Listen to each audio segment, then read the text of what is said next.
Ah mes petits canards, cette vidéo c'est le fruit d'un long processus. Rhinocéros m'a contacté maintenant il y a plus de 8 mois pour me proposer de tester une mini-pelle de leur gamme. Il s'agit de la mini-pelle Rhinocéros COM 70. C'est un modèle bien spécifique qui a de nombreuses qualités et du coup on m'a proposé de tester cette machine. Alors spontanément ça m'a doublement intéressé. La première des raisons c'est que ça fait de nombreuses années que je me pose la question de savoir que valent ces mini-pelles qui sont clairement pas des mini-pelles de très grande marque avec de grands noms dessus qu'on connaît tous, qu'on utilise souvent pour parfois même les louer chez des loueurs de matériel. Ce sont des mini-pelles qui sur le papier ont l'air d'avoir toutes les caractéristiques qu'on peut attendre par rapport aux différents modèles. Je parle là de puissance, je parle là de capacité, je parle même là de motorisation qui les équipe. Et pourtant, ces mini-pelles sont bien moins chères que ces fameuses grandes marques que l'on connaît. Alors évidemment, il doit y avoir des différences. Évidemment, il y a des différences. Mais la question qui peut être légitime, c'est est-ce qu'il y a forcément besoin de mettre plus de 22 ou 23 000 euros pour avoir une mini-pelle de 1 tonne? Ou est-ce que la 70, qui est bien moins chère que ça, je vous réserve le tarif pour la conclusion de cette vidéo, est-ce qu'elle est aussi bien? Est-ce qu'elle fait le même travail? Quelles sont les différences? C'est un vaste sujet et c'est d'ailleurs un sujet sur lequel j'attire votre attention. Si vous faites le choix d'une mini-pelle économique, il faut qu'elle corresponde à votre besoin. Rhinocéros m'a au départ proposé de tester leur mini-pelle. J'ai bien aimé leur approche parce que leur approche c'était on vous met à disposition une mini-pelle pendant 2 ans parce qu'on voit que vous utilisez souvent une mini-pelle dans votre activité. Si ça vous plaît, vous pouvez communiquer dessus. Si ça vous plaît pas, vous communiquez pas dessus. Et si elle vous plaît pas, ne vous inquiétez pas, on revient la chercher. Aucune obligation. J'ai d'abord bien aimé l'approche et ensuite, comme je viens de vous le dire, c'est un sujet qui m'intéressait. J'ai pas voulu faire une vidéo où je déballe une mini-pelle, je m'en sers sur un chantier et je vous donne mon avis parce que je pense qu'il manquerait beaucoup d'objectivité. Donc j'ai fait le choix de la tester pendant de très longs mois. Puisque pour tout dire, je l'ai reçue fin juillet, août j'ai pas travaillé et à partir de septembre, je l'ai utilisée de manière régulière. Alors, est-ce que c'est bien? Pas bien. Je vais pas spoiler la conclusion, mais je vais quand même vous dire une chose. Eh bien, cette mini-pelle, au départ, elle m'avait été prêtée, mais en réalité, j'ai fait en sorte de pouvoir l'acheter. Et aujourd'hui, c'est la mienne. Et ça, je l'ai fait évidemment en connaissance de cause. Il n'en demeure pas moins que je le dis, pour être honnête, j'ai eu une réduction sur le prix de la mini-pelle. Et c'est d'ailleurs la raison pour laquelle vous observez que cette vidéo inclut une communication commerciale. C'est la règle. Cette vidéo, mes petits canards, elle est un petit peu longue comme souvent, mais c'est parce que je veux qu'elle soit là pour là ou les personnes qui voudraient demain acheter cette mini-pelle et qui voudraient se faire une idée très précise des qualités de cette machine, aussi de ses défauts. Pour les autres qui sont intéressés par mes vidéos habituelles, eh bien vous allez trouver plein de chantiers différents réalisés avec la COM 70. Vous allez donc voir des travaux dans différents contextes. La vidéo est chapitrée, donc n'hésitez pas à aller voir que les chapitres qui vous intéressent. C'est le but de ce genre de vidéo YouTube. Il y aura, pour ceux qui se posent la question, un comparatif avec son homologue, mon ancienne mini-pelle, la mini-pelle U10, que j'ai gardée jusqu'à la fin du comparatif et que je vais vendre dans pas longtemps. Et enfin, en fin de vidéo, je referai avec vous l'inventaire des qualités et des défauts de cette machine et aussi de quel est le profil de l'utilisateur qui sera ravi d'investir dans une Rhinocéros 70. Et enfin, un petit bonus à la fin de la vidéo pour ceux que ça intéresse. J'ai réalisé une petite interview du directeur commercial de chez Rhinocéros pour en apprendre un peu plus sur cette marque pour ceux qui seraient intéressés. J'espère que ça vous plaira. Très bon visionnage à tous. À tout à l'heure.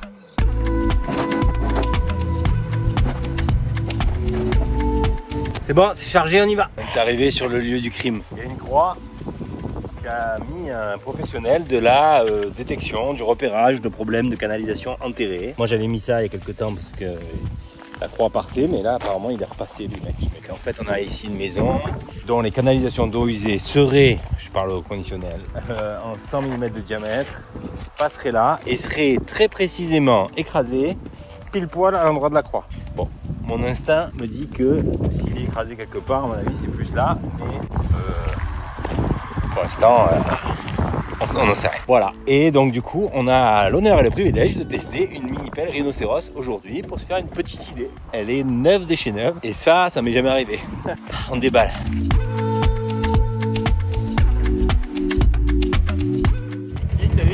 Tranquille.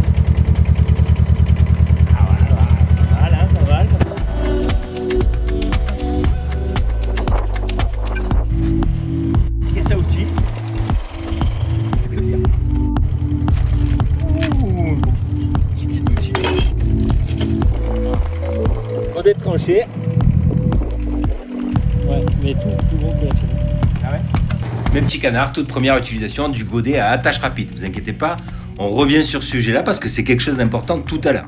Donc comme je vous l'ai dit en intro de vidéo, vous allez voir une succession de chantiers qui sont des chantiers que j'ai fait avec cette mini pelle, qui m'ont permis d'ailleurs de me faire un avis précis sur la question, et c'est le but.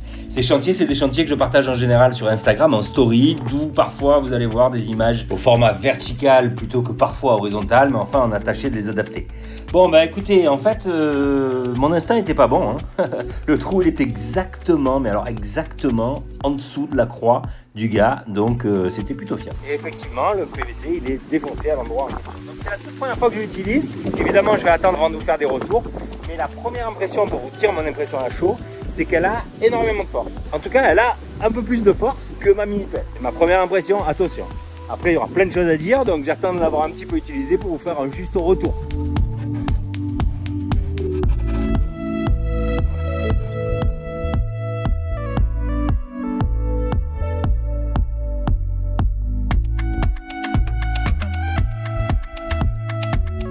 Alors on a bien enterré le cadavre dessous là. Et maintenant on va remettre la terre, une petite croix, cérémonie terminée.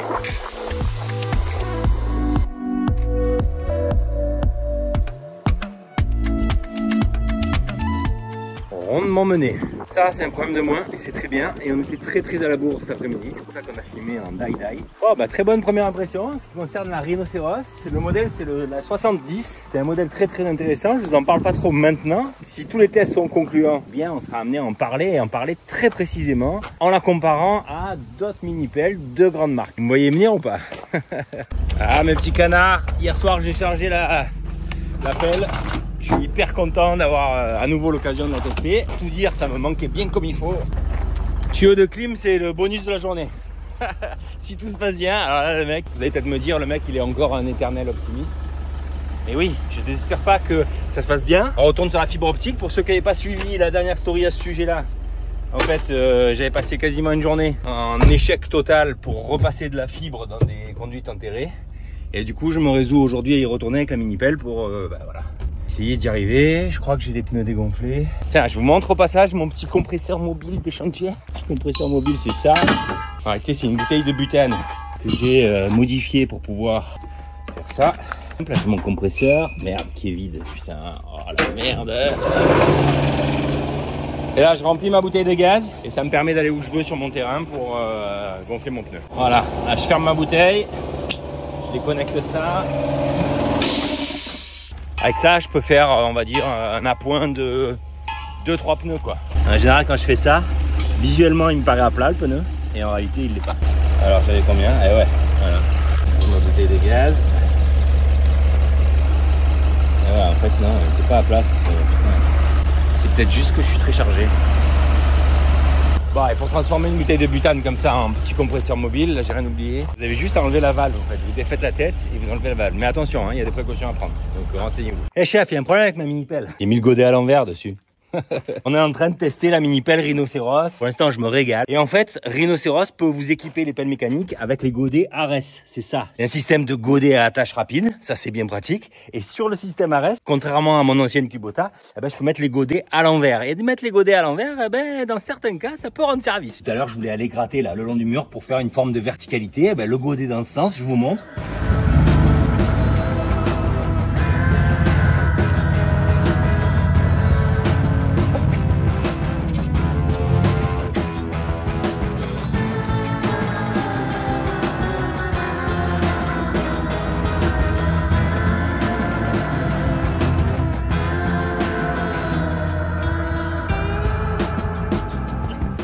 Comme un tracto. Arrivé à destination, bienvenue dans l'enfer de la fibre. L'enfer.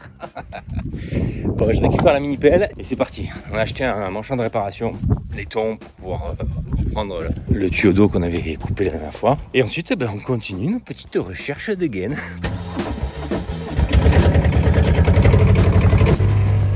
Bon, vous l'aurez compris, hein, je vous mets des extraits de ces chantiers, non pas pour l'intérêt du chantier en lui-même, mais pour l'intérêt de voir les différentes utilisations que j'en ai fait de cette mini. Là, on a un rocher en train de trancher qui fait, qui déborde d'un côté. Donc, j'ai mis le petit godet de 20 cm pour essayer de le dessoucher. C'est dommage, j'ai pas pris la dent de dessouchage que j'ai là.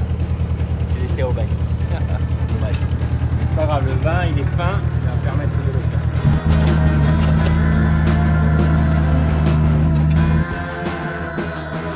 Alors il y a quand même une chose qui est vraie et il faut le signaler, c'est que le godet attache rapide Ares, pour venir recliquer le nouveau godet, eh bien il faut quand même être très axé dans les deux sens.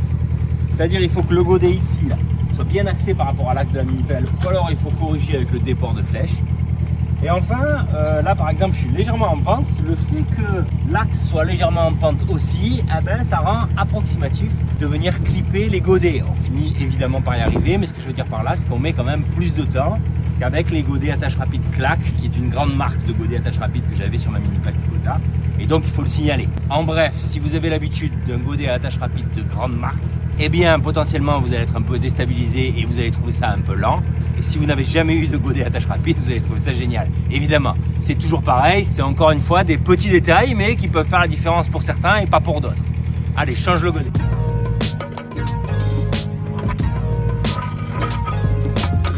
Bon, là j'ai réussi du premier coup, sans doute parce que le godet est un peu plus lourd que le godet de vin.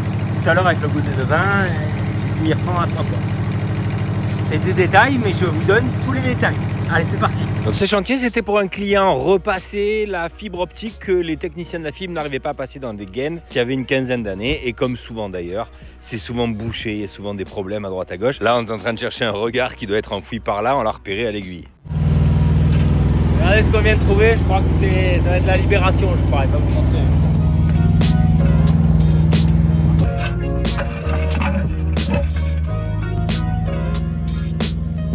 Ça m'aimait en string. Qu'est-ce qu'on dit à l'enfoiré qui a fait ça? Un mot vulgaire, très vulgaire. Accompagné de gestes très vulgaires aussi.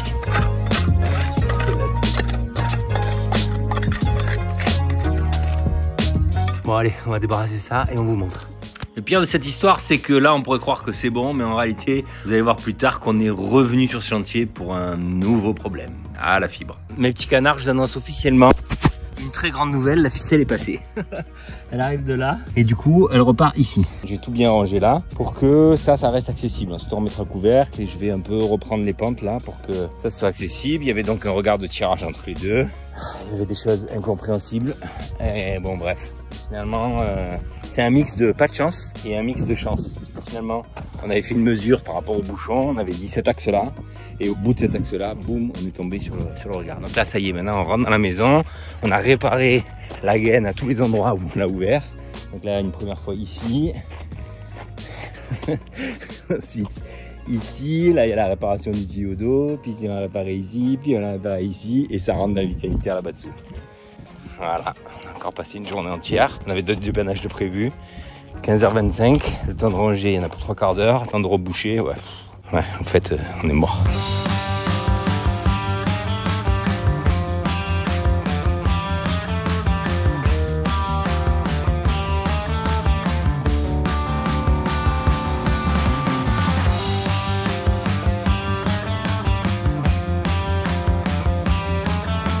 Voilà.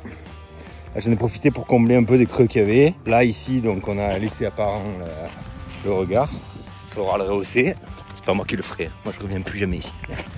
Et ici, on a tout remis en état. Et normalement, là, on est bon. Voilà. Allez, je fonce. Je rejoins Vincent qui est parti sur un dépannage chez Altema. Vous vous souvenez de notre chantier chez Altema, la grande mezzanine? Allez, j'y vais, go. Ciao. Ah, mes petits canards, ça, c'est un moment que j'attendais. J'attendais particulièrement ce moment-là. C'était le moment de pouvoir mettre en balance, en parallèle, 2 mini-pelles. Celle-là, vous la connaissez si vous suivez mes vidéos depuis longtemps. C'est celle que j'ai historiquement. Donc, c'est une Kubota. C'est exactement le même tonnage de mini-pelle. C'est-à-dire qu'on est dans la même catégorie d'engins. Et d'avoir les 2 pelles côte à côte, eh bien, en réalité, on se rend compte des choses. Finalement, jusqu'à présent, j'ai toujours utilisé la mini-pelle Rhinocéros sans avoir la Kubota à côté, évidemment. Hein, je vais pas aller avec 2 mini-pelles sur un chantier. Et donc, du coup, on se fait peut-être des idées. Là, je remarque des petites choses, donc je vous les fais remarquer. Et ensuite, on va procéder au test avec Vincent. On a l'intention de s'amuser un petit peu. Alors, de prime abord, il y a une chose, ça je l'avais remarqué, sur la mini-pelle Rhinocéros, on est plus haut que sur la Kubota. Je dirais qu'il y a 25 cm d'écart entre les deux, donc ça génère, il faut le dire, un centre de gravité un petit peu plus haut sur la Rhinocéros que sur la Kubota, ce qui peut donner une sensation et un sentiment d'insécurité d'être haut. Hein. On se dit qu'on peut basculer. J'ai pas fait de test et je compte pas les faire, de basculement et de renversement. Mais ce que je pense dans l'absolu, c'est que avant de se renverser, il y a de la marge. Et c'est pas parce que la mini-pelle Rhinoceros vous met légèrement plus haut que la Kubota que vous allez forcément faire des tonneaux sur votre chantier. J'avais trouvé que la mini-pelle Rhinoceros, quand on lui mettait le godet de curage, je vais être très honnête avec vous, j'avais la sensation qu'en bout de flèche, le godet était lourd. Mais en fait, en les mettant à côté, je comprends. Ce godet, finalement, il est beaucoup plus gros et en contenance et en largeur que celui-là. Tout à l'heure, on fera les mesures. Évidemment, la Rhinoceros, elle fait visuellement plus plaisir que la Kubota, mais faut pas lui en vouloir à la Kubota, elle a 10 ans. Et quand je dis 10, c'est peut-être 12. Ce qui est intéressant aussi de remarquer, techniquement parlant, les différences de conception. La Rhinoceros, c'est une pelle classique. Elle a le vérin qui est dessous et qui est protégé par un carter de protection.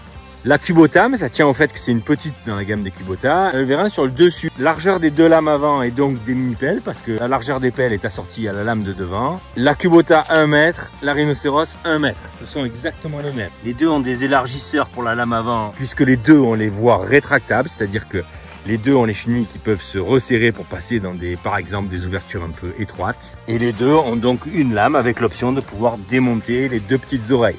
Donc les godets de curage, 60 cm pour la Kubota, 78 cm pour la Rhinoceros. Accessoirement, du coup, le godet est beaucoup plus gros, donc c'est sûr que la sensation que j'avais d'être un peu lourd en bout de flèche avec le godet de curage rempli, eh bien, elle s'explique sans doute par la différence de taille de godet. À l'arrière des deux mini-pelles, une petite chose intéressante, la Rhinoceros a un dos qui est plus loin que les chenilles arrière. Ça se joue à quelques centimètres, mais c'est important de le signaler selon moi. À l'inverse, la Kubota, elle est sans doute plus compacte puisque elle est 15 cm en retrait. Et ça en pratique, alors, il faut le savoir, il faut juste le savoir. Hein. Mais avec la Rhinoceros, selon comment vous vous placez, eh bien, par exemple, si vous êtes au dos d'un mur, vous pourriez venir rayer l'arrière de la mini-pelle. Je crois que le dos rond, c'est un vrai sujet pour les terrassiers par rapport à ce type de problème. Il est à noter que la Rhinoceros déborde par rapport aux chenilles à l'arrière. Concernant la conception du poste de commande, là on est sur deux leviers type un peu tractopelle, je dirais, enfin on appelle ça comme ça. Et là on est quand même sur la dernière génération, c'est-à-dire on est sur des joysticks. Ça c'est plus confortable évidemment que ça, mais en réalité il y a des avantages et des inconvénients, donc je ne saurais même pas vous dire si ça c'est beaucoup mieux que ça et inversement. En pratique je crois que c'est surtout une habitude. Ça part un peu dans tous les sens, hein, mais je présente mes idées comme elles viennent. Tous les flexibles de la Rhinoceros sont très accessibles, c'est-à-dire on peut se le dire, plutôt facile dans la maintenance et la réparation si toutefois il y a un problème. C'est sans doute aussi plus simple en termes de conception que la Kubota qui a un faisceau de flexible qui passe à l'intérieur du bras et finalement on voit que les portions de flexible apparentes sur la Kubota sont très courtes. C'est lié au fait que tout le faisceau passe à l'intérieur. Avantage inconvénient, quand sur celle-là vous pétez un flexible, bon bah il va falloir un petit peu s'ennuyer à le passer. Alors que sur celle-là on a un visuel direct. Petite chose intéressante, même si potentiellement en termes de force ça ne veut pas dire grand chose, on va quand même les mesurer. On va mesurer les vérins de la Rhinoceros et les vérins de la Kubota. Pour ce qui est de ce que je vais appeler le piston, on est à 30 mm sur la Rhinoceros, 30 mm sur la Kubota. Le corps du vérin, 61 mm sur la Rhinoceros, 60 mm sur la Kubota. Deuxième vérin, celui-là est un petit peu différent. 25 mm pour la Rhinoceros, 30 mm pour la Kubota. Le vérin du dessus est plus gros sur la Kubota que sur la Rhinoceros. Et pour ce qui est du corps, je pense que c'est la même histoire. 60 mm aussi, 65 mm pour la Kubota. Et enfin le vérin de la base de la flèche, 25 mm aussi. Et sur la Kubota, on est à 35 mm. Donc en termes de conception, Kubota 35 mm, 30 mm, 30 mm. Rhinoceros 25 mm, 25 mm, 30 mm.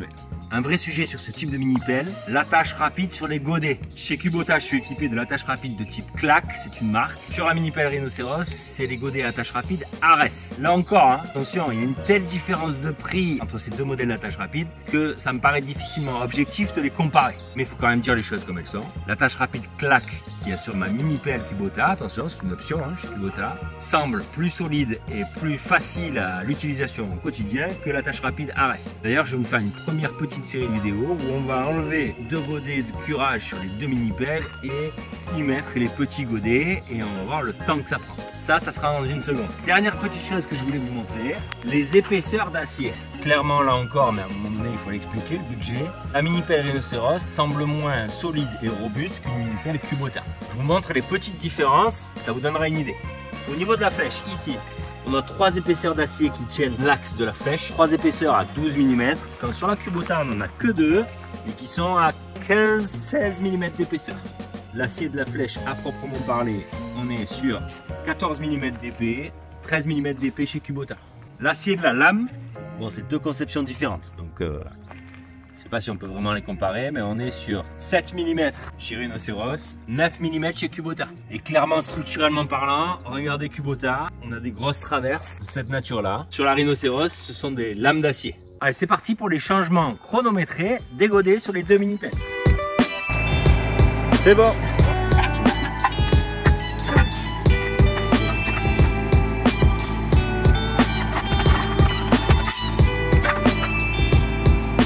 « 57 secondes. Les godets ils sont un peu vieux, c'est pour ça que vous m'avez vu un peu gratouiller comme ça. Ça, on va l'essayer après.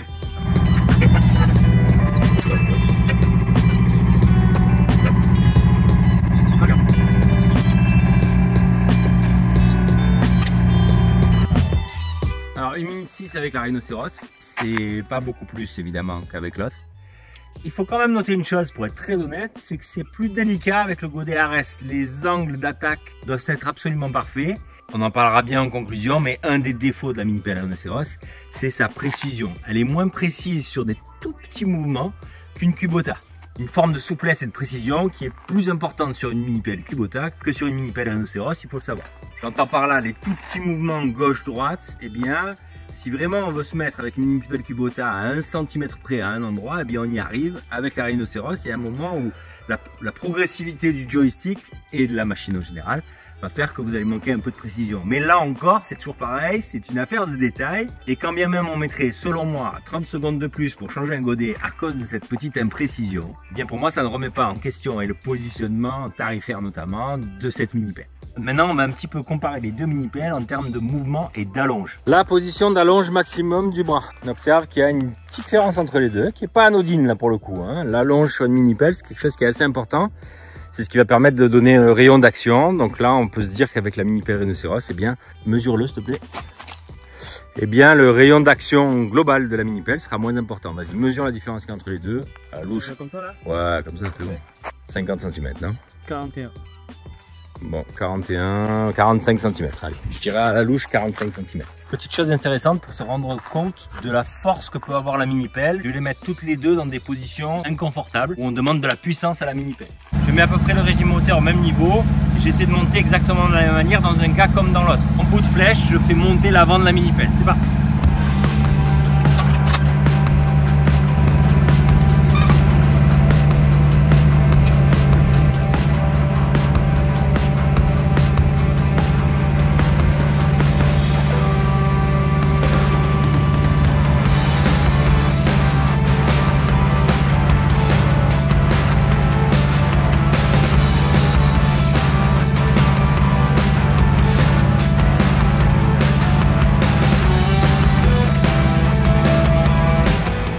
Ça, c'est très inconfortable pour une mini-pelle. Il est à noter que la Kubota monte beaucoup plus vite que la Rhinoceros. Je pense qu'elle a sans aucun doute plus de force. Allez, là avec Vincent, on va s'amuser un peu. On va faire des petits concours tous les deux. Et je vous commenterai ça. Regardez bien ces images. Alors là, c'est le concours de la force des moteurs de chenille. Donc je mets les deux mini-pelles l'une contre l'autre et je fais 2 essais.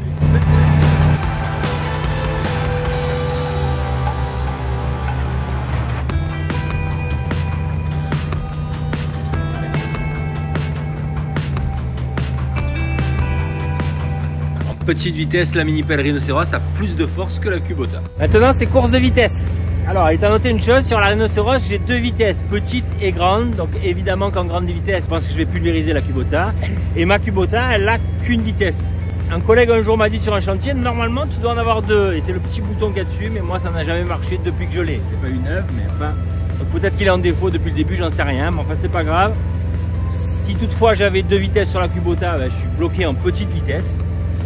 Et si toutefois j'en ai qu'une, comme je le pense, eh bien la Rhinoceros a 2 vitesses, donc évidemment que ça va plus vite, mais on fait quand même la course avec Vincent. Alors en petite vitesse, la mini-pelle Rhinoceros va moins vite que la mini-pelle Kubota. Et sans surprise, en vitesse 2, eh bien la Rhinoceros va plus vite que la mini-pelle Kubota. Allez, parlons maintenant d'une chose qui peut paraître sensible, pour certains en tout cas, la question du jeu de la mécanique. Il y a 2 formes de jeu, il y a le jeu d'usure, alors là pour le coup c'est très désavantageant pour la Kubota parce que elle est ancienne et j'ai jamais trop repris le jeu que j'avais sur ma mini-pelle. Et la Rhinoceros elle est neuve. Mais en réalité là encore, on peut pas vraiment comparer les deux parce qu'une mini-pelle Kubota aura de conception de base, moins de jeu qu'une mini-pelle qui est, il faut se le rappeler, quasi 10 000 € moins cher, évidemment. Donc je vous montre pour que vous ayez une petite idée. Je suis à 15 cm, 15,5 sur la Rhinocéros. C'est bien. Ouais. Je suis à 7 cm. Ah oui, là c'est beaucoup moins. Ça, c'est ce que je vous disais sur la précision, ce tout petit mouvement. Et il y a cette forme de latence qui fait que vous avez du mal à être extrêmement précis, notamment par exemple quand vous mettez une attache rapide RS. Mais ça encore, quelque part, ça ne m'étonne pas vraiment. Et ce qu'il faut se rappeler, c'est toujours pareil, c'est que ça vous empêche pas de travailler. C'est juste un petit confort en plus en moins. C'est exactement la même chose que si vous achetez une voiture entrée de gamme et une voiture luxueuse et sportive. Selon moi, c'est la même chose. C'est-à-dire que dans la voiture sportive, vous allez sentir plus de précision. Et sur la voiture entrée de gamme, évidemment, c'est moins souple, moins ferme, moins précis. Même chose pour les mini-pelles, c'est pareil.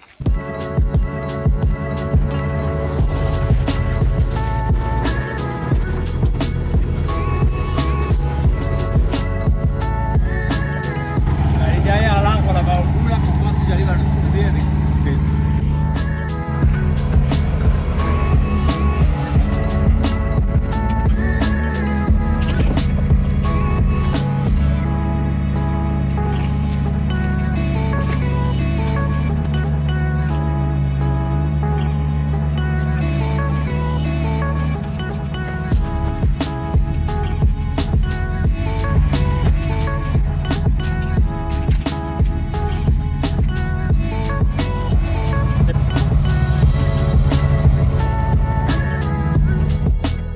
Voilà, j'ai fait la place parce qu'ici, l'année dernière, j'avais essayé d'enlever ce rocher. Et en fait, avec la Kubota, je n'y arrivais pas. Il me manquait de force. Du coup, je vais faire un essai avec les deux mini-pelles.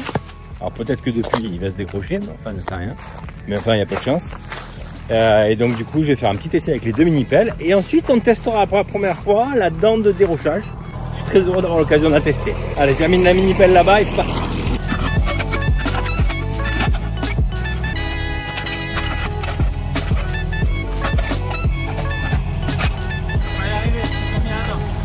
Change de mini-pelle.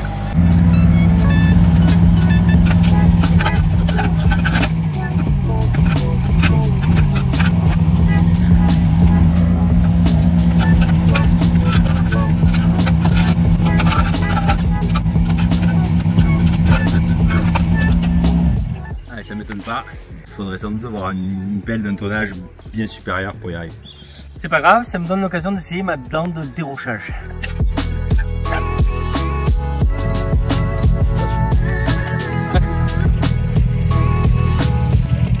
Ça donne ça. Une dent de dérochage comme ça. Tu peux acheter ça avec l'attache claque pour ta mini-pelle Kubota. Il y en a pour, à mon avis, 600 balles ou 700 balles, je ne sais rien. Là, je vais essayer de vous mettre le prix là. Une dent de dérochage, attache rapide claque, qui puisse s'adapter sur ma Kubota. Versus le prix de cette dent elle coûte 200 balles, je crois. Peut-être même un peu moins. Je l'affiche là, le prix de cette dent, parce que je ne l'ai pas en tête. Là aussi, il faut prendre conscience que même du côté des accessoires, eh bien, vous allez payer moins cher. Encore une fois, je ne dis pas que c'est la même chose au même prix, mais je dis que c'est bien moins cher et que potentiellement ça peut correspondre à votre utilisation. Enfin, c'est vous qui voyez.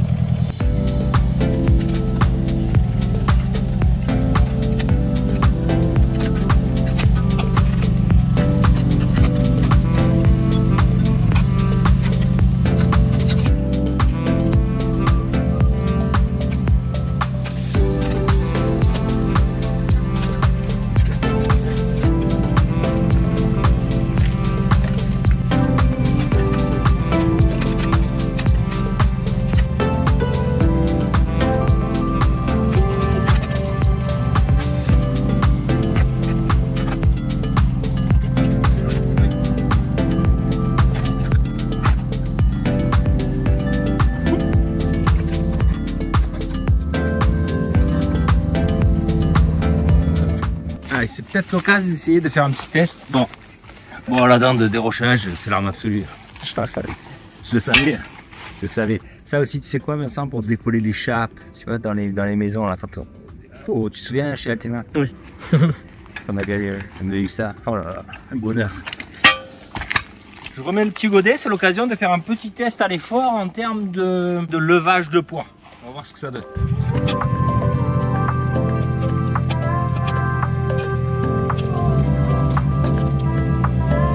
Énorme quand même, hein.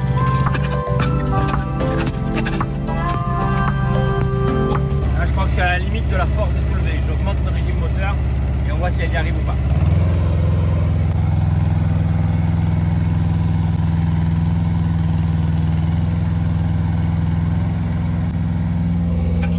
ma curiosité personnelle, je prends la Kubota. Je pense qu'elle va arriver aussi, mais juste pour être sûr.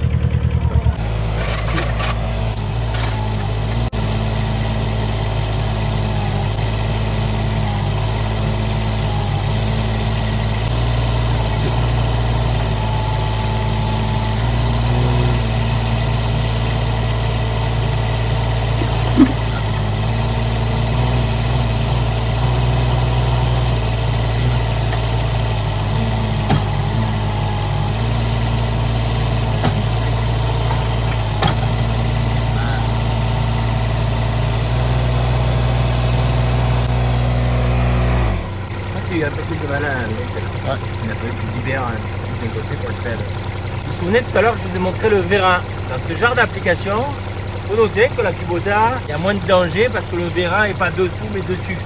Je disais qu'il fallait faire attention au vérin qui est sur la rhinocéros dessous. Évidemment que je ne peux pas faire ça, ce que je suis en train de faire là avec la Kubota. Il ne faut pas le faire avec la rhinocéros. Évidemment. Encore un petit test, la différence de niveau de bruit quand on travaille sur la mini-pelle. Vincent, dans son application, il a une application qui permet de mesurer les décibels. Allons-y. On va mettre en balance, bas régime, haut régime évidemment, bien voir Vincent. Là je suis à bas régime, assis sur ma mini-pelle. Allez, autour de 69-70. Haut régime. 75-76. Poil rhinocéros, bas régime.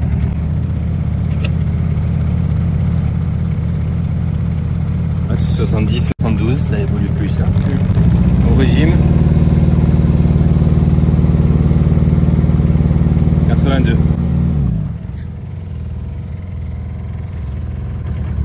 82 sur la rhinocéros. Elle fait un peu plus de bruit. En même temps, c'est un moteur 2 cylindres.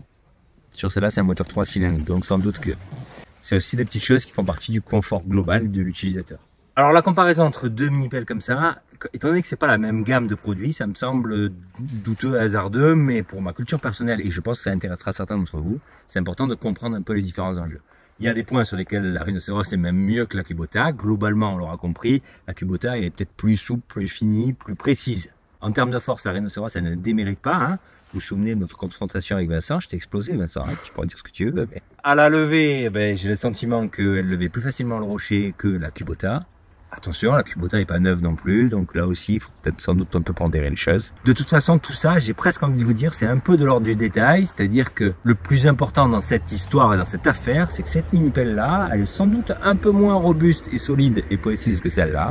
C'est pas du tout le même budget, et donc selon l'utilisation que vous en faites, eh bien ça veut pas dire que c'est pas le bon choix pour vous. Ça, moi je sais pas vous le dire à votre place, j'ai juste vous donner tous les éléments pour décider au mieux. Mais encore une fois, celle-ci neuve, elle vaut 9 ou 10 000 euros de moins que celle-ci. Donc heureusement qu'il y en a des différences. Mes petits canards, je vais mettre toutes mes idées en place et puis je vous fais la conclusion de cette vidéo dans pas longtemps. Et à la fin de la vidéo, vous allez trouver l'interview du directeur commercial de Rhinocéros que j'ai rencontré, très sympathique. Et du coup, vous allez en apprendre un peu plus sur cette marque si toutefois ça vous intéresse. Allez, je vous dis à très vite. Bye. Mes petits canards, bienvenue dans l'enfer de la fibre. Vous connaissez les lieux? Ça a gelé.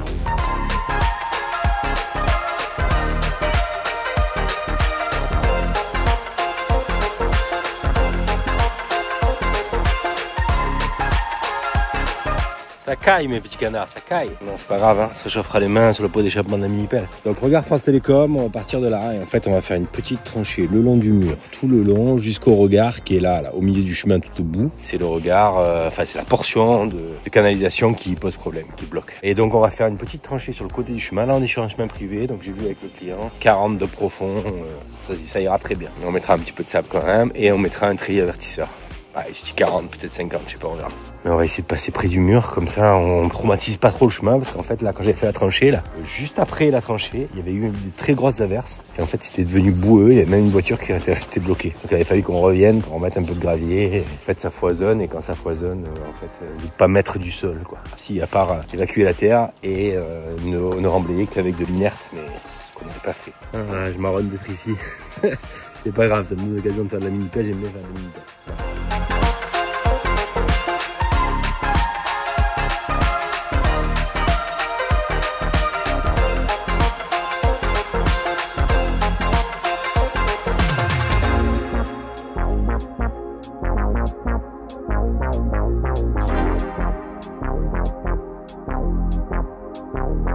Bon, là, tout le démarrage, c'est l'enfer parce que j'ai des regards d'eau. Bon, là, je vous fais pas un dessin. Il y a tout le DF qui passe. D'ailleurs, là, j'approche les gaines. Donc, du coup, je suis pas très profond, mais bon, je joue la carte de la sécurité. Et de toute façon, à cet endroit-là, parce que Vincent arrive avec un camion benne de sable et après, je veux qu'il aille prendre un camion benne de tout venant. Corriger les bosses dans ce chemin. On va en profiter tant qu'à faire. Tant qu'on est là.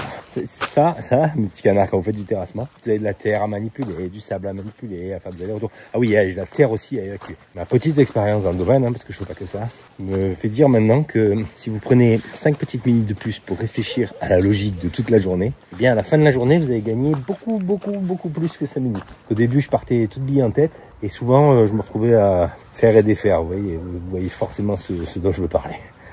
Donc, je vais un peu réfléchir. Parce que là, si je parle à mon téléphone et que je veux réfléchir en même temps, je sais pas faire. Jamais deux choses en même temps dans mon petit cerveau. Jamais.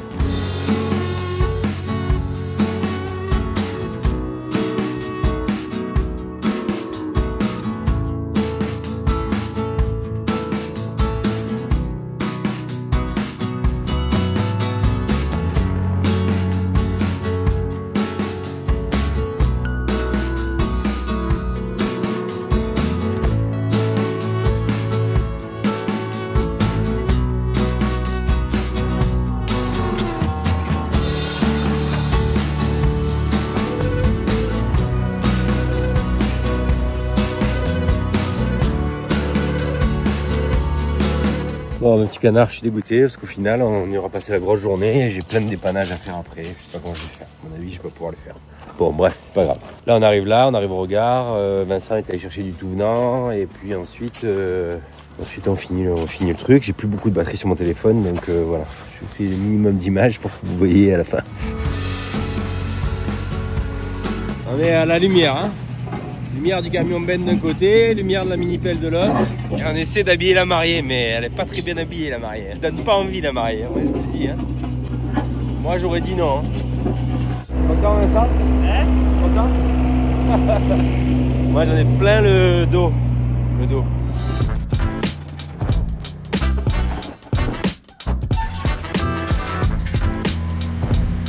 Mes petits canards.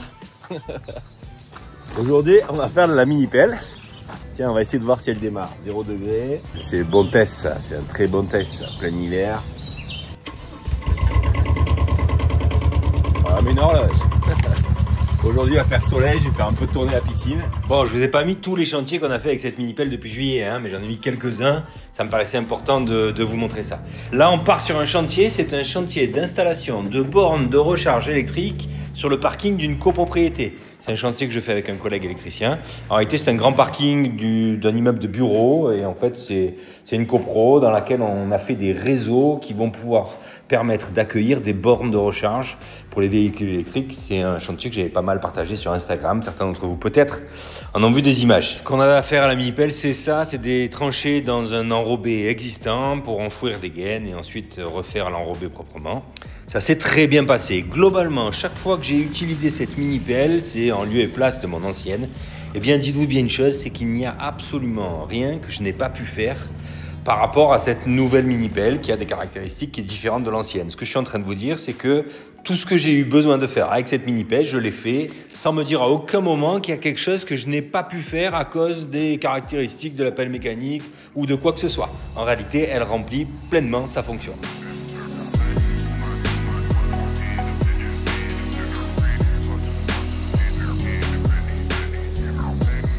Passer dessous la mini-pelle. T'entends pas? Faut la faire passer dessous la mini-pelle. Quoi? Ah, allez, c'est bon. On place la gaine, on la sable et on commence à compacter. Ah, il faudra envoyer du sable pour pas qu'elle tire, quoi. Ouais, mais on va la pousser au moment de commencer à mettre le sable. Ah ouais, lui c'est un bouffon, lui. Oh là là là là là là.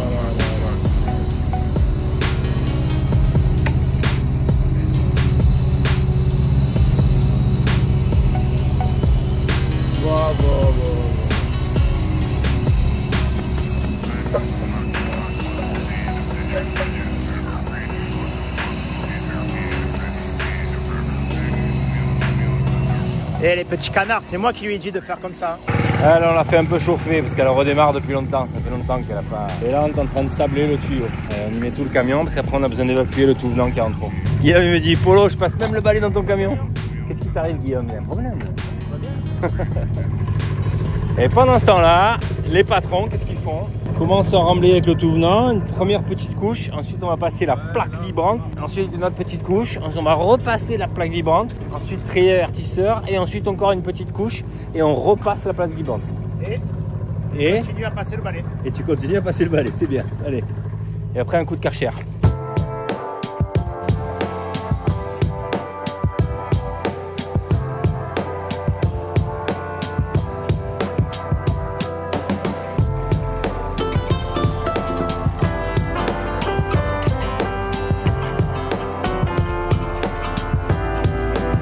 Ça a encore très bien marché. Hein. Tu avais vu ça, celle-là de pelle? Non. Marque française, Rhinocéros. 13 000 et quelques hors taxe. Le prix de l'occasion, 13 000 balles. Et pas loin, hein? Ouais. Je connais un ami qui en a acheté une à 13 000 balles à un autre ami. Ah oui? Qui? Je peux là, peux pas le là dire. il y a trop de monde qui écoute. Il y a trop de monde qui écoute. Et quoi, elle marchait pas bien du coup? Notre ami qui Oh putain, bah, elles sont lourdes, bizarrement. Et ouais, ça je te demandais de l'aide. Oh, putain, Je crois que quoi? fin de journée là, il me tue. Et là, on est des électriciens, on n'est pas des petits maçons. Et encore, je t'ai fait marcher dans le sens de la marque. Ouais, cette histoire, elle est Ah oui, dantesque. c'est une histoire dantesque. C'est vrai.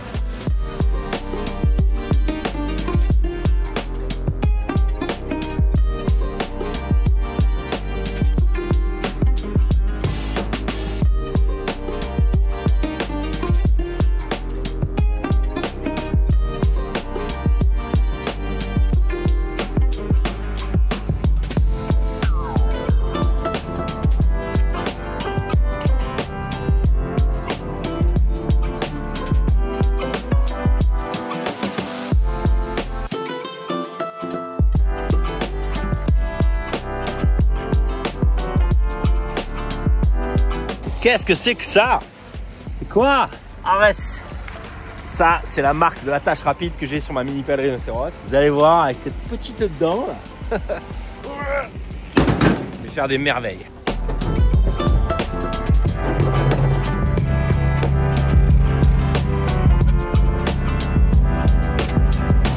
Maintenant, on va rigoler.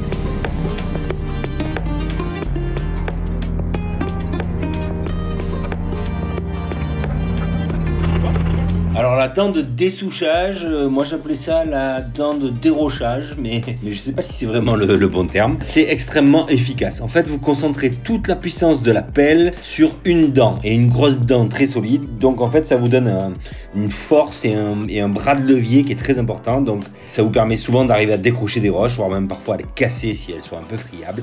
Et si vous devez dessoucher un arbre, eh bien c'est redoutablement efficace. Le petit canard, cette tranchée, elle nous a fait un peu plus suer que la tranchée d'hier. Que les deux premiers tiers, c'était du fer. Donc la dent de dérochage, comme vous l'avez peut-être vu en reel, eh bien, elle m'a sauvé la vie. Voilà. Et ici, on a eu aussi une mauvaise surprise, c'est que le béton pour sceller le trottoir, c'était pas du béton, c'était la fouille d'un immeuble, quoi. Ils avaient fait une deuxième fouille. Elle a été énorme.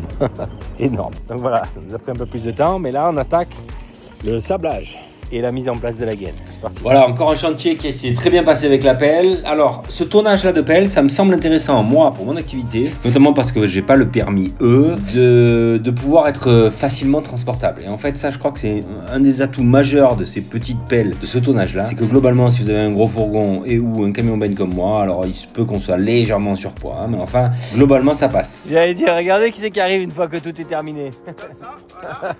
Le patron. On a bien travaillé, patron. Oui, alors c'est bien. Ah, normalement, si tu fais le vrai patron, tu trouves toujours un truc à dire, tu sais. Ouais, bah vas-y, trouve un truc à dire. Le mec qui vient, il trouve un truc à dire. Voilà. Bon, s'il n'y a pas d'autres images, très bonne soirée à tous. Demain, vendredi, on fait des bricoles avec Vincent, on n'est pas ici. Moi, je vais à Toulon. Et ensuite, week-end normalement, hein. On croise les doigts. Bonne soirée à tous, bye. Mes petits canards, une chose très importante. Quand vous voulez monter votre mini-pelle dans le camion benne, veillez à bien mettre les rampes bien parallèles pour monter dans le camion benne. Sinon, ça peut être un problème. Je vais faire mon réglage. Ah, ça m'a l'air bien parallèle. Allez, c'est parti.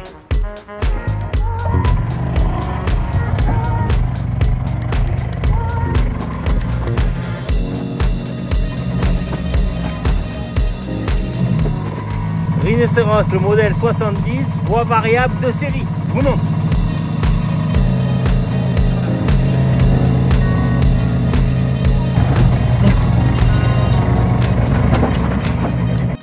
Voilà mes petits canards, soyez prudents, hein.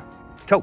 Ah mes petits canards, j'ai mis toutes mes petites idées au clair et il est temps de vous faire la conclusion de cette vidéo. Même si évidemment ce sera une conclusion évolutive parce que cette mini pelle, je vais être amené à l'utiliser encore longtemps. Et donc il n'est pas exclure que je vous fasse des petites vidéos par-ci par-là. Donc 7-8 mois d'utilisation, pas un seul problème mécanique avec la pelle. Absolument rien à signaler quant à son fonctionnement. J'étais assez rassuré pour tout vous dire dès le départ, notamment par l'interview qui est encore une fois juste après du directeur commercial de Rhinoceros. Mécaniquement, j'ai rien endommagé dessus à part une petite chose. C'est ce carter de protection là. Bon, en réalité, il est juste tordu. J'ai juste à défaire un boulon, à le détordre et à le remettre. Mais à un moment donné, j'ai dû, je sais pas, attraper un rocher et venir en réflexe de ce que je faisais avant, le caler sur le bras. Et en fait, sur ce genre de pelle, c'est pas possible parce que sinon, on risque d'abîmer le vérin. Évidemment, il est protégé. Heureusement qu'il y avait ce cache parce que ça a permis de pas rayer le vérin. Mais bon, voilà. Donc voilà, je veux chercher à faire le bilan ici de l'utilisation que j'en ai fait jusque-là et vous donner mon avis sur cette pelle. J'ai fait la liste des défauts et j'ai fait la liste des qualités de la pelle et je vais les évoquer avec vous. Mais en préalable, ce que je crois vraiment, c'est que cette pelle, elle est peut-être pas faite pour quelqu'un qui fait que du terrassement, c'est-à-dire un professionnel du terrassement, à mon avis, qui l'utilise tous les jours, tous les matins part avec. Je pense qu'il préférera acheter une mini pelle un peu plus haut de gamme. Mais pour un artisan généraliste comme moi, pour un autoconstructeur, pour un particulier qui a de gros travaux à faire dans sa propriété, eh bien, je pense que ça commence vraiment à répondre à un vrai besoin et qu'elle a des atouts, encore une fois, ça on va aller voir tout à l'heure. Alors, première chose, je dirais pas que cette pelle, elle manque de force. Mais il est à noter une chose, c'est que pour avoir à peu près l'équivalent de ce que j'ai aujourd'hui, eh bien, je dirais que je l'utilise en règle générale avec un régime moteur un peu supérieur à ce que je faisais jusque-là. Donc évidemment, il y a une petite contrainte de bruit par rapport à ça. C'est un petit inconfort, il faut le dire. Mais surtout, quand on utilise ce genre d'engin à haut régime, eh bien, j'ai la sensation que le manque de précision est un petit peu plus marqué. Notamment en ce qui concerne la précision du droite-gauche sur la tourelle. Mais là encore, je vous parle de petits détails qui sont des détails parce que j'ai l'habitude. Et en l'occurrence, j'ai l'habitude d'une autre marque. Quelqu'un qui conduirait une pelle mécanique comme celle-là pour la première fois, il se dirait pas c'est imprécis. C'est ça que je veux vous faire comprendre aussi. Globalement, sur toute la période où j'ai utilisé, il n'y a absolument rien que je n'ai pas pu faire avec ma mini pelle comme je le faisais avant. Dans la catégorie défaut, elle manque un tout petit peu d'allonge, c'est-à-dire que, oui, il y a 45 cm, je crois, de mémoire, de moins d'allonge. Effectivement, c'est un peu moins que sur l'ancienne que j'avais. Mais là encore, c'est une affaire d'habitude, je crois. Je vous l'ai dit, dans le comparatif, l'arrière de la pelle est un peu proéminent. Donc, elle a subi quelques petites rayures. Bon, honnêtement, ce genre d'engin, normalement, on regarde pas trop les rayures. Mais enfin, et voilà, il faut le savoir. Le siège, moi, je suis grand. Donc ça aussi, d'ailleurs, c'est un petit sujet. Moi, je suis très grand. Donc le siège, en fait, il est en position reculée au max. Et en position reculée au max, alors là, il l'est pas, en l'occurrence, mais en position reculée au max, il dépasse légèrement. Donc quand en fait je mets ma pelle dans mon camion benne, parce que c'est tout l'intérêt de ce tonnage de pelle, eh bien il est à noter que je viens toucher un peu la ridelle. Donc soit je décale mon siège à chaque fois pour avoir vraiment l'arrière de la mini pelle sur la ridelle en force pour qu'elle ne bouge pas, soit eh bien il y a un petit espace qui se crée du fait que le siège vient buter. Globalement, mais je pense que c'est lié à l'ergonomie et au passage que Rhinoceros a laissé pour accéder dans la pelle, j'aurais aimé, moi, perso, que soit le siège soit un tout petit peu plus reculé, soit que les joysticks soient un tout petit peu plus avancés. Ça, sans doute que c'est valable pour les personnes de grande taille. Il n'en demeure pas moins que les joysticks, c'est top. Autre petit défaut, mais ça sera aussi dans les qualités tout à l'heure, le godet de curage, qui est celui-là, je crois, me souvenir, en 70, il est un petit peu lourd pour cette pelle. Chargé à plein, on sent qu'il est lourd, quoi, et la lame d'usure, on en reparle tout à l'heure. Franchement, tout ça, c'est des détails. Le réservoir de la machine est un petit peu petit en capacité. En revanche, l'accessibilité est pas mauvaise. Globalement, d'ailleurs, l'accessibilité à la partie intérieure de la machine n'est pas mauvaise. Et encore une fois, une chose qui, moi, m'a un petit peu dérangé, mais je pense qu'il ne dérangera pas la majorité des personnes qui l'utiliseront, c'est que le déport de flèche, qui est d'ailleurs une chose très très importante sur les mini-pelles, n'achetez pas une mini-pelle sans déport de flèche, selon moi. La commande est un petit peu inversée par rapport aux machines que j'ai eues jusqu'à présent. Voilà. Bon, mais ça encore, c'est pareil. C'est l'affaire de quelques sorties pour s'habituer. Voilà. Maintenant, ces qualités, quelles sont-elles? Bon, la première des qualités, c'est le prix. 13 500 € hors taxe. Alors attention, hein, on n'est pas sur les mini-pelles les moins chers qui sont proposés sur le marché. On est chez Rhinoceros sur la gamme Premium. Et effectivement, c'est équipé d'un très bon moteur Yanmar qui est connu et reconnu pour être un moteur fiable et qui équipe un nombre immense de machines. Et Yanmar, c'est une très bonne marque de moteur, c'est pas du tout la moins chère. Donc c'est clairement un choix technique qui a été fait par Rhinoceros d'équiper cette pelle avec un bon moteur. 2 pompes hydrauliques, ça me semble bien parce que ça réduit beaucoup le tarif de la douille, du problème qu'on peut avoir avec ce genre d'engin. Très vite, une pompe hydraulique sur une machine de TP, ça coûte une fortune. Et d'ailleurs, on en parlera juste après. C'est une machine à joystick de série, ça aussi, c'est plutôt confort, enfin, c'est le haut de gamme en tout cas aujourd'hui. 2 vitesses d'avancement de série, l'élargissement des voies de série aussi. Bref, on n'est pas dans la mini-pelle qui a été fraîchement importée de Chine sans trop réfléchir, que on trouve désormais de plus en plus en France. Et d'ailleurs, j'attire votre attention là-dessus parce que je pense que c'est un vrai problème. On est sur une machine qui est d'une qualité largement supérieure à ce que j'ai vu passer sur Internet. On retrouve d'ailleurs ça dans les godets. Les godets Ares, eh bien, ils sont surdimensionnés, j'ai envie de dire. Ils sont limite trop bien. Je dis ça parce qu'ils sont extrêmement solides. On comprend vite en les utilisant, en les regardant, en les portant pour les déplacer, que ces godets ils vont durer très longtemps. Et d'ailleurs, je vous parlais du surpoids du godet de curage. En même temps, c'est facile à comprendre. Regardez, moi sur ma cubotage, j'ai pas de lame d'usure, d'accord? Ça là, c'est une lame d'usure en acier Hardox 400 qui peut être en fait retournée. Hein. Bon, là, il y a un peu de la terre, mais on voit qu'elle a deux tranchants de chaque côté.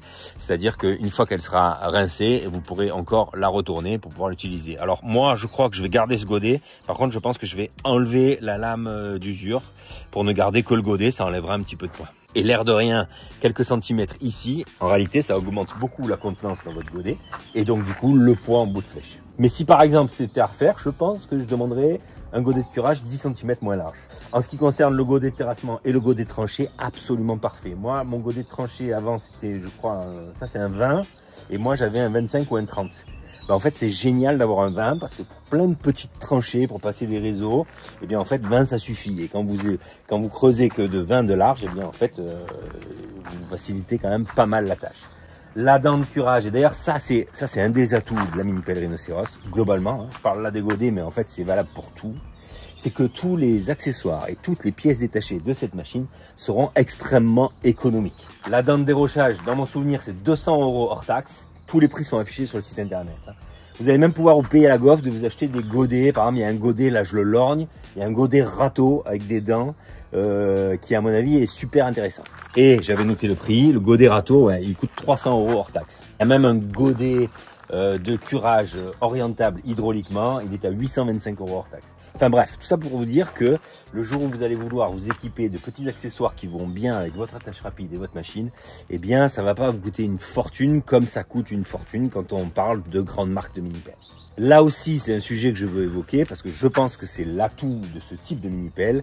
C'est que quand on veut investir dans une mini-pelle, eh bien en général, on se pose la question de l'occasion. Et en fait, c'est là que ça devient un vrai sujet. Parce qu'en fait, il faut faire le choix. Alors, je dis pas qu'il n'y a qu'une seule vérité, hein, mais je dis que le placement tarifaire de ce type de mini-pelle, eh bien c'est très intéressant pour ça parce que vous achetez une mini-pelle d'occasion, vous la payez à peu près le prix de cette mini-pelle d'ailleurs, et vous avez toujours le doute ou la crainte, comme elle est plus garantie, qu'il y ait un problème. Et quand il y a un problème, selon la nature du problème, par exemple la pompe hydraulique de votre machine, eh bien la panne peut coûter très très cher.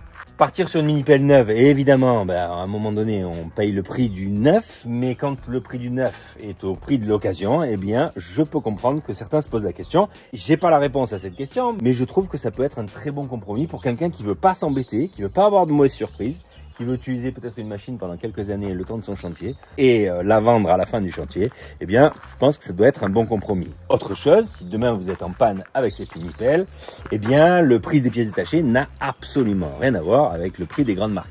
Pour vous dire, sur ma mini-pelle Kubota, j'ai eu un problème sur un moteur de chenille. Je voulais ressortir la facture, mais j'ai oublié. Bon, j'ai eu un problème sur un moteur de chenille, d'accord? Un moteur de chenille.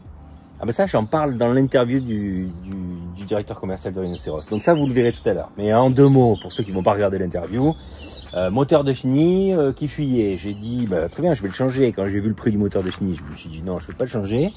Et quand j'ai payé la réparation du kit joint pour mon moteur de chenille, plus la main d'œuvre pour pouvoir le faire, pour pouvoir le refaire entre guillemets, eh bien j'en ai eu pour je sais plus 1000 ou 1200 balles. Et un moteur de chenille chez Rhinocéros, je vous laisse la surprise, vous allez connaître le prix tout à l'heure. Dans ce genre de cas, on se pose pas la question, on appelle Rhinocéros, on se fait livrer un moteur de chenille neuf et on le change soi-même. Je pense que ça c'est valable pour un très grand nombre de pièces sur cette machine. Voilà, si vous avez des questions techniques sur cette machine, n'hésitez pas à la mettre en commentaire, eh bien j'essaierai d'y répondre le plus longtemps possible. Je suis pas là pour vous dire que ça c'est mieux que autre chose, mais je suis là pour vous donner mon expérience de l'utilisation de cette machine. J'en suis très satisfait. Voilà mes petits canards, j'espère que cette vidéo vous aura fait plaisir. Si vous faites partie de ceux qui regarderont cette vidéo dans quelques temps, parce que dans le moteur de recherche vous vous posiez des questions sur la mini-pelle Rhinocéros, eh bien, je suis content parce que normalement, j'ai dû vous donner des éléments, peut-être de réponse aux questions que vous posez. À très bientôt, mes petits canards. Encore merci. Ah oui, il y a une petite chose qu'il faut que je vous montre absolument parce que c'est arrivé cette semaine. Et comme c'est grâce à vous, je peux pas ne pas vous le montrer. Mes petits canards, grâce à vous, mes enfants sont devenus fiers de leur papa. Parce que le trophée YouTube, je crois qu'ils le voulaient bien plus que moi. Je vous montre à quoi ça ressemble. 100 000 abonnés. Honnêtement, ça me fait plaisir parce que j'ai quand même eu la sensation de galérer un peu pour y arriver à avoir ce trophée. Et comme a priori, ça sera le seul que je vais avoir, eh bien, je suis très heureux. Donc, un grand merci à tous. Merci de votre intérêt. Et puis, je vous dis à très vite. Bye. Mes petits canards, là, on n'est pas dans le format d'une vidéo YouTube habituelle pour ma chaîne. Mais Sébastien, qui est le directeur commercial de Rhinocéros, eh bien, il est venu passer un petit week-end dans le sud. Il a eu le malheur de me le dire. Du coup, j'ai foncé, j'ai pris mon camion et je lui ai dit, je veux te rencontrer, je veux qu'on en discute. En réalité, on avait déjà beaucoup discuté au téléphone de ce projet de vidéo YouTube. Je suis absolument ravi de tester cette mini-pelle. Donc, merci pour ça et bonjour Sébastien. Salut Polo, mais merci à toi de l'essayer et merci pour tes retours. Compte sur moi, évidemment. Alors, dans les grandes lignes et rapidement, Rhinocéros, vous êtes qui? Ça existe depuis quand et vous êtes où en France? Rhinocéros, c'est des machines qui sont vendues depuis 5 ans en France, un petit peu plus en Europe. Nous, on va avoir plusieurs entrepôts en Bourgogne, en Ile-de-France, des bureaux à Paris aussi. Et donc, on va avoir un service technique qui va être en Bourgogne. On vend des mini-pelles de 800 kg à 3,5 tonnes et on est ultra spécialisé sur ces mini-pelles-là. Les différentes typologies de clients que vous avez, c'est quoi? Du particulier en passant par l'artisan? Et du particulier sur nos entrées de gamme, parce qu'on a des machines qui sont assez abordables, des professionnels comme toi, des artisans, mais également des communes, donc des collectivités publiques, des départements, des communautés de communes, et qui sont des clients assez exigeants, qui nous font confiance depuis plusieurs années maintenant sur ces machines-là en 2,5 tonnes. Ça, c'est plutôt les grosses machines, 2,5 tonnes, 3,5 tonnes. Oui, c'est ça, exactement. Alors, les mini-pelles Rhinocéros, elles sont fabriquées en Chine, c'est bien ça? Oui, c'est ça. Comment on fait la différence? Parce que les Chinois sont capables du meilleur comme du pire. Comment on fait la différence entre quelque chose qui serait durable, de qualité, et quelque chose qui ne le serait pas? Bah, c'est pas simple. Nous, on travaille avec une dizaine de fournisseurs et on sait que sur des mini-pelles, on a plein de fabricants en Chine qui sont capables du meilleur comme du pire, et ça va de la multinationale au particulier qui construit sa mini-pelle dans son jardin ou presque. Carrément. En off, on discutait des soudures et des godets, de la qualité des godets. Et en fait, Sébastien, qui va souvent en Chine, il est tombé sur des choses complètement hallucinantes. Mais du meilleur comme du pire, parce que tu peux tomber sur un sous-traitant d'une très grande marque allemande. Bien sûr. Et d'ailleurs, ça, c'est intéressant. Comment vous vous placez Rhinocéros par rapport aux grandes marques? Par rapport aux marques premium qu'on connaît tous, Kubota, Yanmar, etc., on va avoir des moteurs qui vont être identiques, des pièces qui vont également être identiques et des pièces qui vont être différentes. Et c'est une très bonne question, Polo, parce que on n'est pas du tout sur les mêmes prix. Mais nous, ce qu'on cherche, c'est d'avoir le meilleur rapport qualité-prix. Donc, on va choisir nos pièces pour avoir ce meilleur rapport qualité-prix et derrière, aller chercher cette différence de prix. Ok, alors maintenant, parlons de la 70, la mini-pelle que je teste. Elle a été faite pour qui? C'est quoi la cible finalement de ce modèle-là dans ta gamme? Elle a été faite pour toi, Polo. Elle a été faite pour des artisans comme toi. Des artisans qui ont besoin d'une mini-pelle de manière ponctuelle ou régulière, des électriciens, des plombiers, des paysagistes, et qui finalement peuvent pas forcément amortir une mini-pelle neuve d'une marque premium. Oui, c'est-à-dire à l'artisan qui en a besoin de temps en temps, peut-être pas suffisamment souvent pour se dire qu'il va acheter une pelle en faisant un très gros investissement. C'est un budget plus raisonnable et donc du coup c'est une occasion de s'équiper, c'est ça? C'est un budget plus raisonnable sans faire une croix sur la qualité et donc c'est une occasion de s'équiper. Et de s'équiper en neuf. On peut aussi raisonner en termes de journée de location. Si aujourd'hui on achète une mini-pelle comme celle-là, on la prend en leasing sur 4 ans, admettons, 5 ans, et bien tu me disais tout à l'heure qu'en fait ça correspond plus ou moins à une journée de location par mois. En gros, ouais, c'est ça, c'est que il suffit d'utiliser sa mini-pelle pendant une journée tous les mois, pour que au bout des 4 ans ou au bout des 5 ans, en fait, vous en soyez propriétaire. Tu as payé ton leasing et tu es propriétaire. Tu as payé ton leasing au lieu de payer ta location.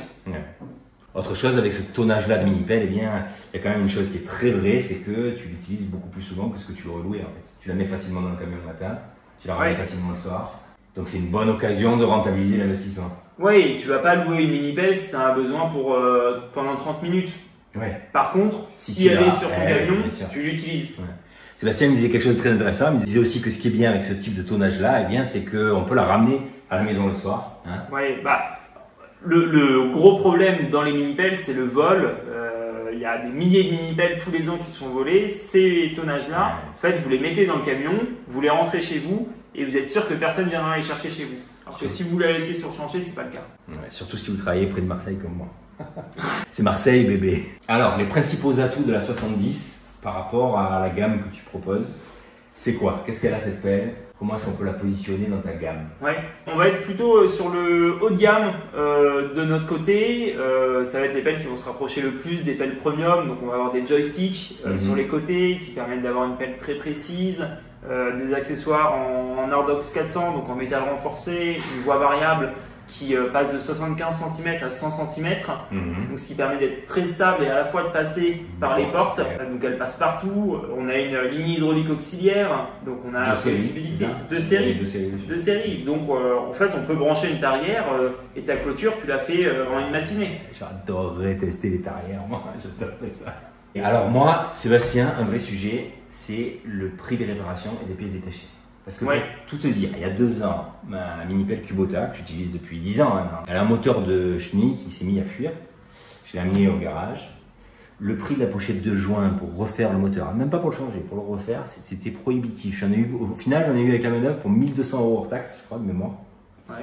Et du coup, je me suis quand même dit, le danger de ces engins avec des pièces détachées extrêmement chères, c'est que potentiellement, selon ce qui t'arrive, c'est compliqué quand même. C'est très compliqué. Du coup, j'avais demandé à Sébastien quel était le prix pour ce modèle-là d'un moteur de chenille pour me faire une idée. J'ai cherché pour toi un moteur d'avancement de ce type. On est sur 690 € hors taxe. Donc 690 €, vous repartez sur un moteur neuf. Moi, ça, c'est le genre de choses qui me parle. Parce que je me dis, il n'est pas question de démonter le moteur, je n'ai pas les compétences. Je le débranche, je le démonte, je repose à nouveau et je suis tranquille. Et Sébastien me disait que chez Rhinoceros, ils ont une grande habitude avec le service technique de porter assistance à des petits artisans comme moi, par exemple, ou des particuliers, pour réparer eux-mêmes leur mini-pelle, c'est ça? Oui, c'est des machines qu'on vend dans toute la France, qu'on vend dans les dom-toms. Donc oui, notre service technique, il est capable d'aiguiller pour faire une vidange, pour changer un moteur, pour changer un vérin. Si tu as des questions, tu les appelles et ils te répondent. Sur ce genre d'équipement, souvent les pompes hydrauliques, le jour où elles tombent en panne, c'est une catastrophe. Selon la mini-pelle que vous avez, votre pompe hydraulique elle est morte, ben c'est terminé, vous la mettez à la ferraille. De la même manière, j'ai demandé à Sébastien quel était le prix de la pompe hydraulique, enfin des pompes hydrauliques, parce qu'il y en a plusieurs sur la 70, hein, c'est ça? Ouais, on en a 3. Combien coûtent les pièces pour changer les 3 pompes hydrauliques sur la 70? Le bloc complet, donc des 3 pompes, on est à 390 € hors taxe pour l'intégralité. Voilà. Moi, ça me rassure. Parlons maintenant des garanties. La garantie Rhinoceros, c'est quoi? C'est 2 ans, c'est ça? C'est 2 ans en standard. On n'a pas de petite ligne, que ça soit hydraulique, moteur, châssis, etc. 100% est garantie 2 ans. 100% est garantie 2 ans. Et tu as la possibilité de choisir une extension de garantie pour pousser la garantie jusqu'à 3 ans. Ah ok, très bien. On est d'accord que c'est une garantie pièce? C'est une garantie pièce. Si le client est capable de la remplacer lui-même, il la remplace lui-même. S'il n'est pas capable de la remplacer, il peut aller chez un partenaire de Rhinoceros?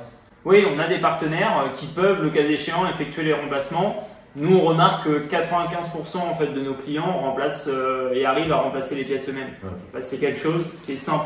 Disponibilité des pièces détachées, c'est 10 ans, c'est ça? 10 ans. Ok. Donc vous achetez une pelle en 2024, vous savez qu'en 2034, vous aurez encore les pièces et qui seront disponibles, pas de doute là-dessus. Et au-delà de 10 ans? Il y a des pièces qu'on continuera à avoir en stock.